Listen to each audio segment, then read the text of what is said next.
credentials, relationships, and the shape of trust. Across longer horizons, the same small frictions become walls.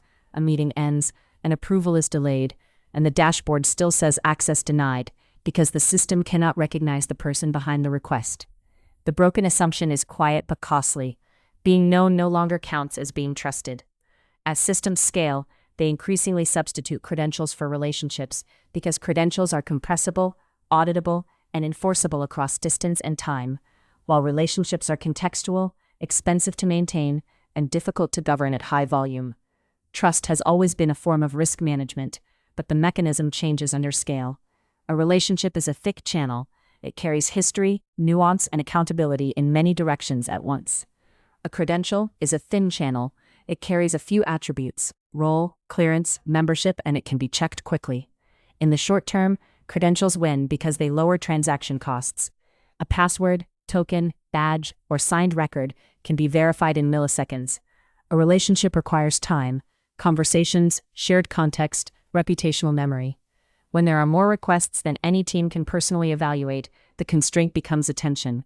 Human attention does not scale linearly with organizational volume, and so the system seeks a format of trust that fits inside a checklist and can be processed by automation. This creates a clear incentive: reduce ambiguity. If a manager must approve hundreds of items, they will prefer a rule that can be applied consistently. If a platform must answer millions of access checks, it will prefer a deterministic yes-no. Auditors and incident reviewers also reward this path. Logs, policies, and proofs are legible artifacts. Relationships, however real, are hard to replay after failure. The feedback loop is simple. What can be measured and reviewed becomes what is funded and formalized. Over the mid-horizon, a trade-off emerges. Credentials improve fairness of process in one dimension.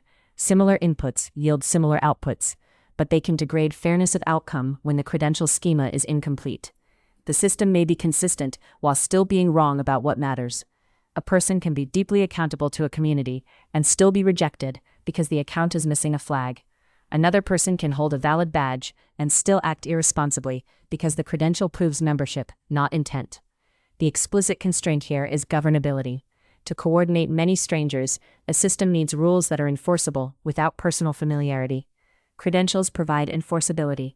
The trade-off is between scalability and contextual fidelity. The more a system relies on portable proofs, the more it flattens identity into what it can verify. Across longer horizons, the second-order effect appears. People adapt their identities to what the system recognizes. When access, opportunity, or participation depends on credentials, individuals and groups spend attention optimizing for those signals, collecting badges, aligning titles, curating profiles, managing permission sets. The system then learns from that behavior and tightens the loop. It treats credential possession as evidence of reliability because credential pursuit becomes common. This is not necessarily malicious, it is selection pressure. Yet uncertainty remains. Credentials can reduce certain tail risks: impersonation, unauthorized access, untraceable changes, but they can increase others, such as brittle dependency on a single identity provider, silent exclusion due to schema gaps, or catastrophic trust failure when a credential system is compromised. Relationship-based trust has its own tail risks: favoritism, opacity, insider abuse, but it also contains recovery paths that are informal and fast. Someone can vouch, mediate, and repair without waiting for a ticket queue. So, modern systems trust credentials more than relationships because credentials fit the needs of governance at scale. They are portable, fast, and reviewable. The cost is that the system's definition of who you are becomes the sum of what it can check. This shift is not merely technical, it is a reallocation of moral weight. When trust is routed through credentials, responsibility migrates from personal judgment toward system design. The rules become the relationship, and the identity model becomes a form of public policy inside the organization. Attention follows. People pay attention to the fields that matter, the permissions that unlock tools, the status that passes an approval gate, the labels that satisfy a form. Over time, communities may become less practiced at relational trust, at knowing each other's work, context, and patterns, because the system does not reward that knowledge in moments of decision.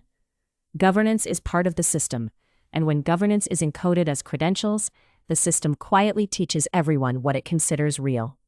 This does not mean relationships become irrelevant. It means they become unofficial.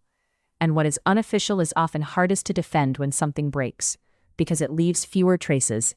In that tension, identity becomes both an inner story and an external checksum, and the two can drift apart. Hold one assumption up to the light. Choose a single time horizon, this week, this year, or a decade, and ask what your environment treats as proof of trust. Name the hidden risk in that choice. Is it the risk of being wrong about a person because the credential is thin, or the risk of being unable to govern because relationships do not scale?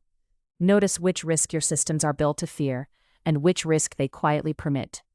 We live among checklists and proofs because scale demands constraint, but humility begins when we admit that verification is not the same as knowing, and uncertainty remains.